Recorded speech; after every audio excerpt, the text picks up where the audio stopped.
हवेली का पिछला कमरा जहां सुहाना अब मौजूद है किसी रहस्यमय सुरंग के जैसे लगता है। दीवारों पर पुरानी तस्वीरें, किताबें और बंद दरवाजे। एलेक्स का गॉडफादर मिस्टर सेबास्टियन सुहाना को पानी देता है। सुहाना कांपती आवाज में एलेक्स के बारे में पूछती है, क्या वो ठीक है?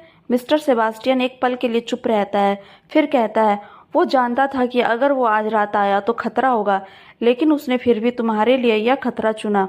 पर आप सब जान रहे थे ये सब? विवेक, हमला, सब कुछ? सुहाना पूछती है, गुस्से और डर के बीच। क्योंकि एलेक्स सिर्फ तुम्हारा अतीत नहीं है, वो तुम्हारा भविष्य भी बनना चाहता है, मिस्टर सेबास्टियन गंभीरता से कहते हैं। सुहाना का सिर चकरा रहा है, दिल सवालों से भरा है, और तभी दरवाजा जोर से खुलता है। एलेक्स लहूलुहान अंदर आता है, चेहरे पर चोट, शर्ट फटी हुई, लेकिन आंखों में वही चमक, वही प्यार। मैं ठीक हूँ, वो कहता है, जैसे सुहाना की बेचैनी को पढ़ रहा हो। सुहाना उसकी तरफ भागती है और पहली बार उसे गले लगा लेती है। मैंने सोचा था मैंने तुम्हें खो दिया। सुहाना की आंखों से आंसू बहते हैं।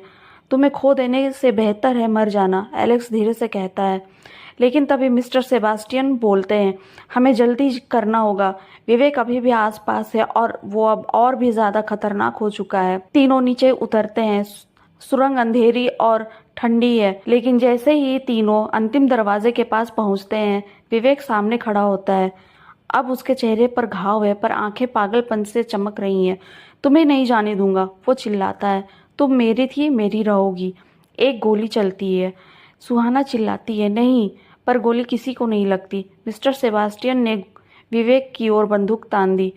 तुमने काफी बर्बादी कर ली लड़के, अब बस। विवेक घबरा जाता है, से भाग जाता है।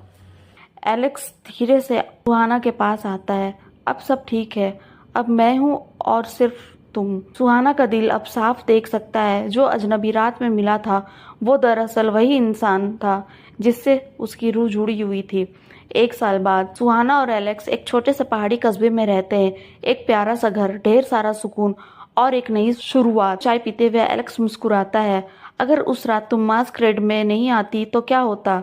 सुहाना हंसते हुए कहती है, शायद किस्मत मुझे फिर भी तुम्हारे पास ले आती, क्योंकि प्यार कभी रास्ता नहीं भूलता।